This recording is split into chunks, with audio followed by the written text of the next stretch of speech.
Welcome into the latest edition of Extra Time. What do we think about this Champions League thing, by the way? Frank Leboeuf is here. Frank's here, Robbo's here. Everybody's been very angry today. Robbo's here as well. Robbo got angry today, which is always funny for us because once again... he's the one that held the show up. Yes, he did. You were late, Robbo. No, we don't have to go over this all again. Somebody forgot to plug me in, so I was sitting here for half an hour. What, you plugged? Somebody plugs you in? You could see me. You got like a socket in your back? That's it. Past 10 o'clock, you've got to charge him up. We run out of juice from there. Yeah. Just put straight in my back.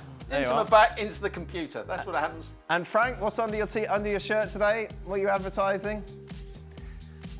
My sponsor. Right, so, okay. We don't have to show us. We know. Yes, thank you. All right. Which loss for City is... All right. Robbo, which loss for City is worse, the derby or today? I would say the derby because they were totally outplayed in that game. They were outplayed today, but it was a much bigger game. I think they're still qualified for the Champions League. They've just lost the title by losing to Manchester United, and they were torn apart. They looked sluggish. All the things that we said about Manchester City last year when they weren't playing particularly well and they weren't good at defending in midfield and people could run off the back of them, all those things happened at the weekend and they couldn't control the game, mainly because the centre-backs aren't particularly good on the ball. But I thought the performance against Manchester United was so poor, it was worse than tonight. Yeah? Agreed? Mm-hmm. Yes? Yes, sir. Yep. Good. Has Pep lost his step, Frank? Well, he lost it a while ago for me, and it's been 2 years that I've been questioning his way of rethinking the football that he was successful with, but doesn't work anymore.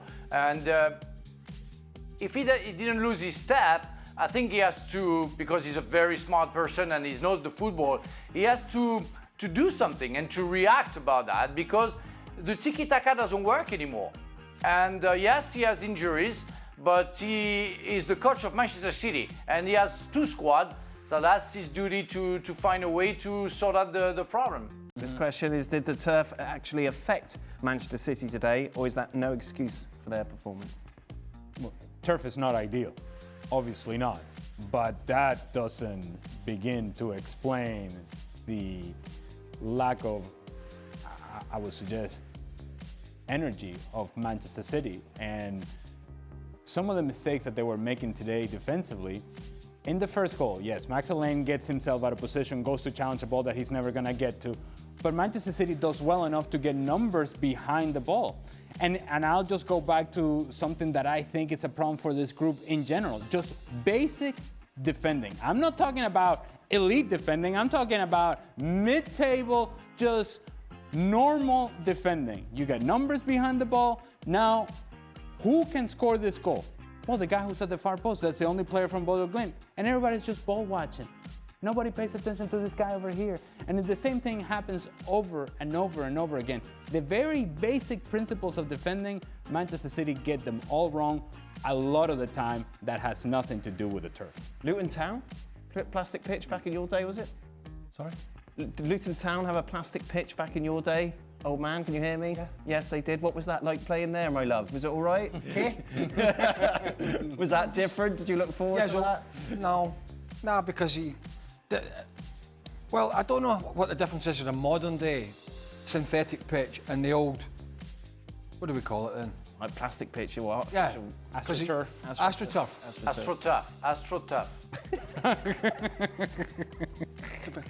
If you need some word in English, I can help you out. Well, those old pitches at QPR had it as well, and Luton. The only thing I can remember is the bounce of the ball, but that, I mean, we're talking a lot. What is it? What's the difference? It's a completely, well, I saw it today a little bit, and a couple of passes been played, and it just bounces up. Right. Like rather than skid across the grass, and it's kind of bobbling, but you just couldn't figure out the bounce of the ball. If a long ball coming through, it would sort of pop up, and then if you made a tackle, oh my God.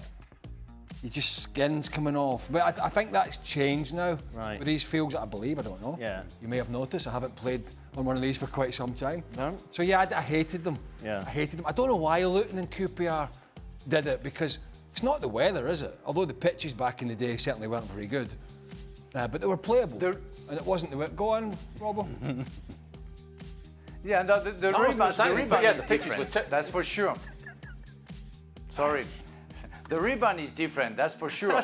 And even now it's different. And he can either slide or rebound too much, and it's completely different from a normal pitch. And it should be forbidden for me. Even in Norway, anywhere, it should be forbidden because it's too dangerous still. It's better than what we have done, but it's still not But I think a football pitch. I think it can't be in places like Norway for this time of year.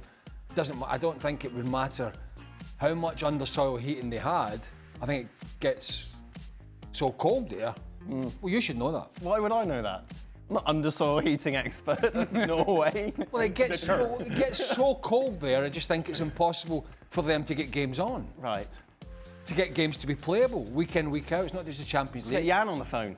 Ask Jan, he'll know all about it. So I don't know. But again, it doesn't begin to explain Manchester City's struggle No, today. that's nothing to do with Or Rodri, for example, when he goes and tries to challenge him what ended up being the third goal. It just, that has nothing to do with the turf and everything to do with Manchester City. If you think I'm pulling a face, I'm not. I've just got this chili con carne, he's coming back on me. Lovely. That's, see that? that's pleasant for Ali. Excellent. This big, brought in this chili con, it's just coming. It's just, Frank, do you want to add anything more?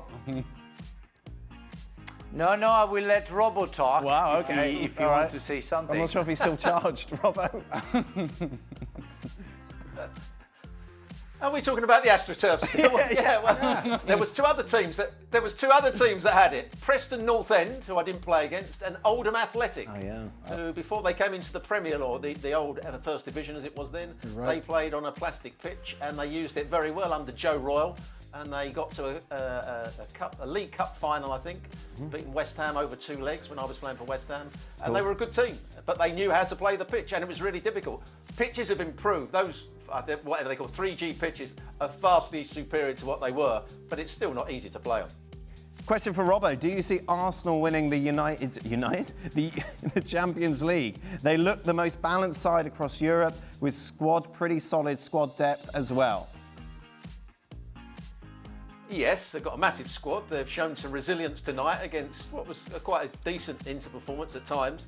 They've got a good understanding defensively when they've got their best team out, but they all bring other players in and do a good job. You'd still say Jesus, Gyökeres, are they the best centre-forwards in European football? Probably not. So that's the only one area of weakness. But if Saka's playing at his best and Trossard's doing really well and Eze comes into the side, the key player for me is Declan Rice. He's been magnificent for Arsenal since he's been there, and he's probably in that position one of the best in the world at the moment. anybody who sends a question in, it's not a coherent question or coherent sentence, and it is grammatically incorrect, should not make it onto this show. We might not get many questions. Wow. I have a question, Dan. Yes, Sorry. Frank. Yes, artificial. What UCL stands for? I mean the U. I got the CL, but the U. What it stands for? UEFA Champions League. Ah, okay. Thank you. That's okay. Thank you very much. That's all right. No problem. I will sleep Frank. less You're Do you stupid really tonight. think UEFA started with an E? I don't buy this Madrid performance as some Arbeloa magic. As happy as I am for another win, does this show these players should definitely be held more responsible for not performing a few weeks ago? Xabi Alonso watches the show. Didn't think he'd tweet in. He's on the photo slot.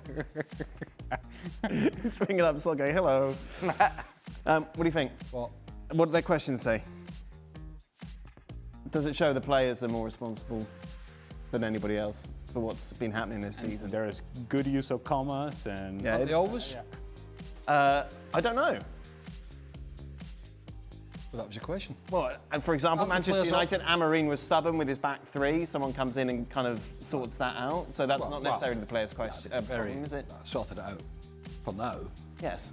Yeah, I don't think there's any doubt. No, I get that. I'm not buying the Madrid. We'll buy the Madrid, in 6 weeks' time if this is continued. Yes. Or let's see whether they revert back to type. I don't know. We don't have the answer to that yet. They've played two teams that have, one team in Levante who are struggling, who sat in, and another team in Monaco who were too open. And they Villarreal at the weekend will be a good litmus test. Sorry? Villarreal at the weekend will be a good litmus test as to where we are. All right. Well done. Thanks for that. Which you can see live on ESPN Plus. Coverage starts at 2:30. By the way, Arbeloa hasn't done all that much in terms of making this team different than what it was under Xabi Alonso. There's nothing radical, is there? No, it's not, so it's not Arbeloa magic just yet. This is, as it has been and will continue to be, on the players. And the responsibility will be on the players. Final question, Robbo. If defending in the Premier League is not what it used to be, then why are there so many 0-0 draws and low-scoring matches? Because too many teams don't understand that the way to play football is to pass it forward and get as many runners in behind as you possibly can. When there's chance to play the ball forward, too many teams still pass square and backwards. They switch the play and they've got open space to run into and they go back again. So even though the defending's not good enough, sometimes teams don't play forward enough. There's not enough forward runs, and that's why you get some boring 0-0 draws. Not so much because of the good defending, but the teams in possession aren't positive enough. A sensible answer to end today's extra time. You can unplug yourself now. Yes, yeah, try and be on time next time. ESPN FC returns tomorrow. Dear, dear. Liverpool against Marseille. Well, we'll just not have him back on. If he's going to be late, I can't be diddled with starting the show 5 minutes late. Wow. Right. Right. Start without him, I said. Right, you finished? Yeah. More happiness tomorrow.